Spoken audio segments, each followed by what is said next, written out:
strengthening of the party cadre across the board. Like I said, we came out of Congress 2018 with 10 resolutions that are interested in empowering women, that are interested that 30% of all our elected offices within the UDP should be filled by our women leaders.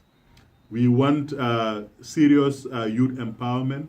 We want a clear position also on the ongoing climate change issues and how to green the Gambia up and make sure that our fauna and flora is not only growing back, but it is also supporting livelihoods, and it is also making our country as peaceful as can be.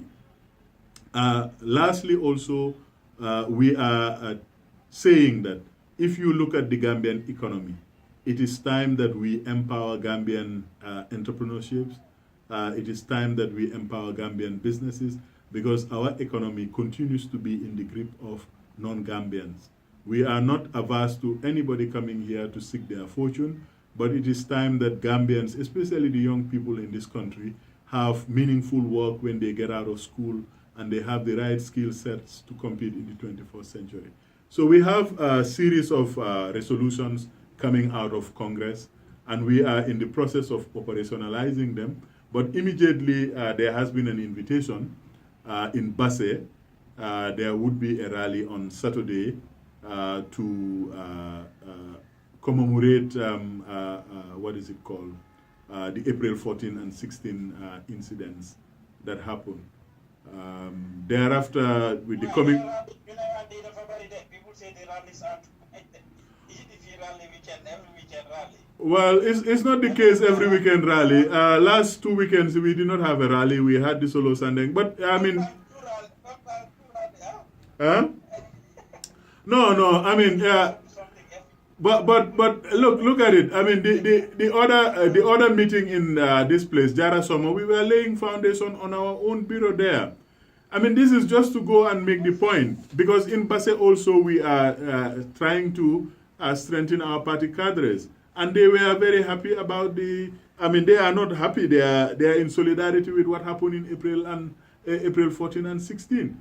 So they want to see the leader. They want to see the party executive there before the Ramadan, and during Ramadan we will do more of the work of our parliamentary leaders. We will try and see what kind of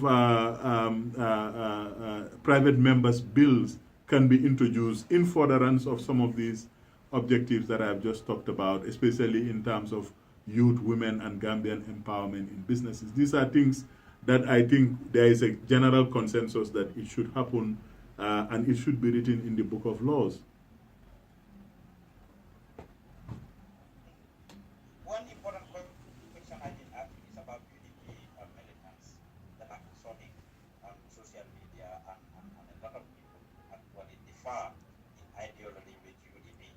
I'd be quick to say that it's not only UDP but that does it, but it's very and it's taking high gear.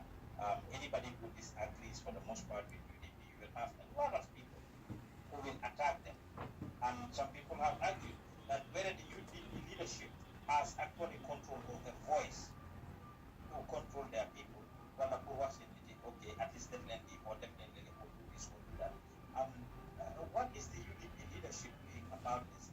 We have had Mr. Double made those pronouncements. As far back as I can not even remember, yes, he has made pronouncements, but it's escalating. The Maimuna Sisa I told you about made those remarks that she has no problem with the UDP leader. If she would leave UDP for any reason, that's the reason, because she's associated with President Barrow and his camp, and as a result, members of UDP are cussing her out left and right on their platforms. You hear WhatsApp audios left and right left by UDP militants. You see on Facebook people doing live videos, people writing text, people calling people names, especially President Barrow, or anybody who disagrees with the UDP. What can you tell us about this as far as the stance of UDP is concerned, and why is this thing escalating? Finally, I know we are going to go, but this is a very important question. I think it's a very important question, and I would just use your own descriptions here. The party, Mr. Dabo, and everybody in any elective office of the UDP condemns this outrightly. We live in a plural democracy. It is not befitting anybody to meet arguments with abuse or insult, even if you disagree with people. Even if they are the ones abusing you. Mr. Dabo famously says that even if they abuse my mother, please don't say anything back to them. So in the final analysis, this is not about the UDP. This is about individuals who are members of the UDP or who are claiming to be militants of the UDP, showing themselves for who they are. Because the politics of the future is going to be based on performance. Anybody who wants to be recognized as a bona fide member of the UDP must conduct yourself to the highest standards. I mean, this kind of talk is very rampant because of social media these days. Maybe in other corners, there are other things that are going on. But anybody who resort to abuse or use of inappropriate or foul language to engage in any discussion, certainly you are not living to the highest ideals of the party. And the entire party leadership dissociates itself. These things are not hidden, though. They are not? My point is, Mr. Taal, these things are not hidden. Some of them will go on live Facebook or do WhatsApp videos. And these are people. No, that's Mr. Juf. I agree entirely with you that this is inappropriate. It doesn't have any place in our political discourse. This is not something that we should be wasting our time on, because by transmitting it or by flogging it, it consumes a lot of energy.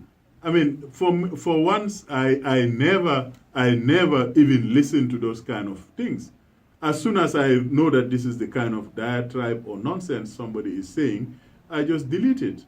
I have no interest whatsoever, but there are some people who have this habit or this need to transmit those messages. You give it oxygen. These people should be shunned. You should try as much as possible not to have any discourse with them. But of course, Facebook and all this social media, everyone knows this. Globally, this is a problem. People from anywhere, they can do anything, put all kinds of hate messages out there. Even Facebook has to shut it down. Even the Congress of the US has to call them and say, look, what's going on? They are saying that the election of 2016, the Russians interfere with it. So these platforms have that tendency to make things go viral, whether they are good or bad, or whether they are adding any value to the people or not. But as a party, we don't condone, we don't understand, we don't accept, we don't tolerate any of this kind of trash talk that is going on, or people vilifying others or abusing them because of political standing.